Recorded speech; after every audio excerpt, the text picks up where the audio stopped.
What up YouTube, Topaz Yates back for another album review, and this one is to that Juicy J, Highly Intoxicated, and I'm gonna give Juice the green light right here, man, because there's a bunch of solid songs within it. Like overall, I liked about 5 joints in total, but the thing I like about this the most is something that you should definitely be paying attention to, because think about it.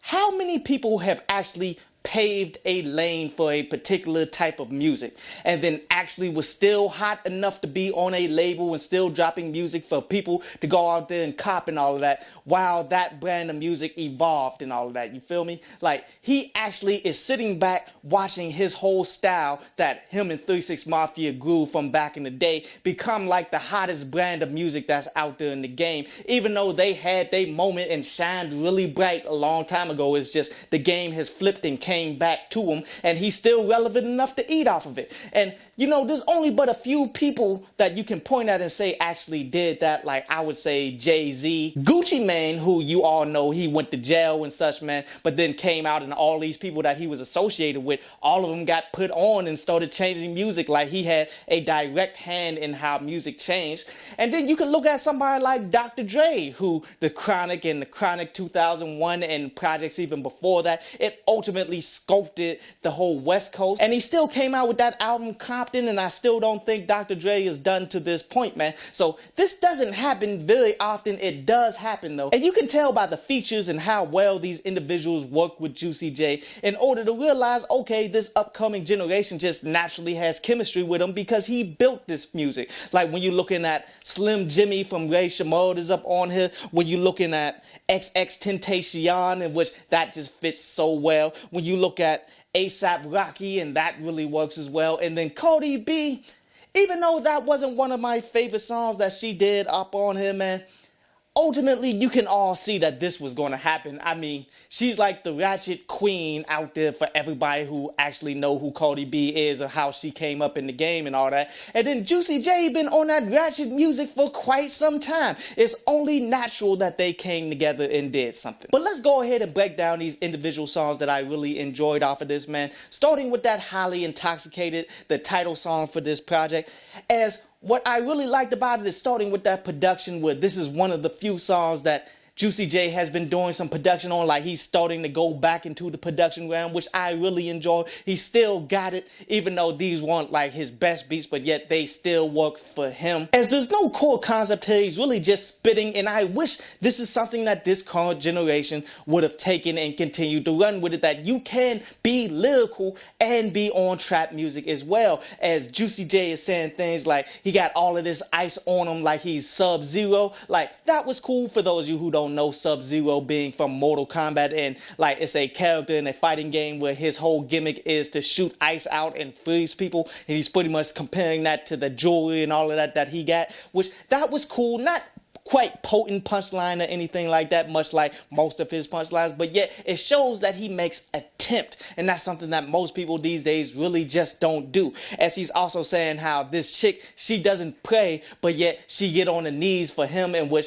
that's the sexual act of fellatio and all that he's saying, that this chick who doesn't pray, who doesn't ever get on her knees for anything, will get on her knees for him.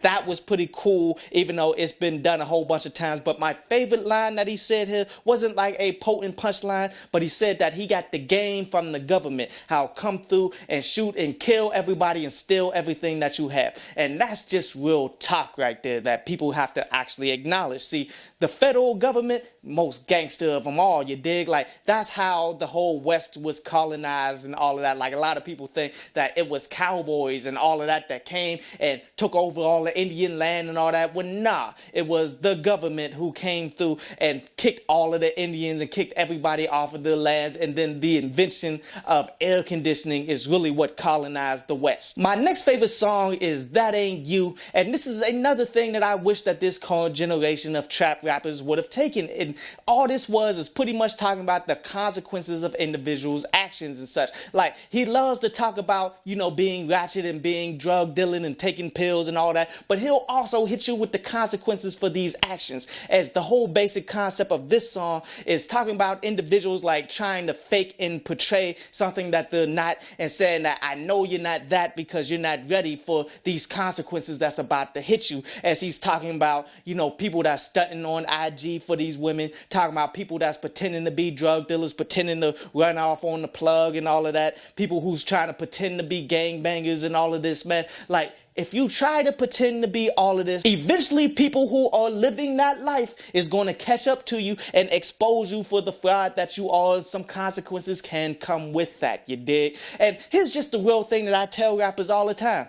Lupe Fiasco wasn't a gangster rapper, but yet he found success in this music industry. In fact, he found a lot of success to the point that people were picketing Atlantic in order for him to get another album to come out. Like, he did his own thing being himself, and there's nothing that says that you can't be that. Even though being the gangster, trap rapper, and all of that is the popular thing, that's honestly not your lane if that's not what you live. And there's nothing against going ahead being who you are and being skilled and finding your own fan base around that, man. As Juicy J continues to break it down, like, okay, you doing all of this faking for all of these chicks, but yet these chicks, they really just want a dude with money, and that has a lot of truth to it. Not saying that there are chicks out here that'll work with a brother that trying to get their stuff together and come up and all of that, man, because there's plenty of women out here like that.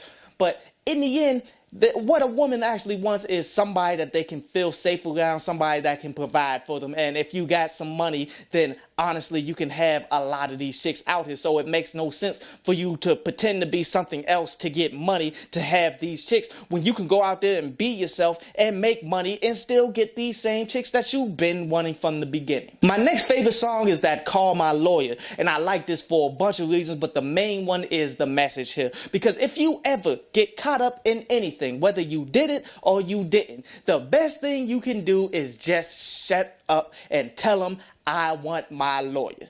That way, they can't question you. That way, even if they do question you even more, you might have some leeway to get up out of anything you did. The more you try to explain, the more you talk to these police officers, man, the more you're going to get yourself caught up, because they're not there to protect you. They're not there to do anything for you. They're only there to make a case against you. And the more you say stuff, the more ammunition you give them. You're honestly shooting yourself in the foot. You just need to shut up, say, give me the lawyer, and just chill there. And Juicy J puts it in a solid lyrical format and such all throughout this joint, saying how these hoes is trying to do you like D Rose. For those of you who don't know, Derrick Rose, the basketball player, like these chicks that he was out here like pretty much toning out with the team and all of that, man. They tried to tone on him and ultimately tried to get him locked up for like alleged rape, in which it was proven that it just wasn't true and all of this, man. Also said that people are telling on themselves, showing they strap, and then they gonna kick in your door, put your hands behind your back. Like, that was solid, because that's 100% true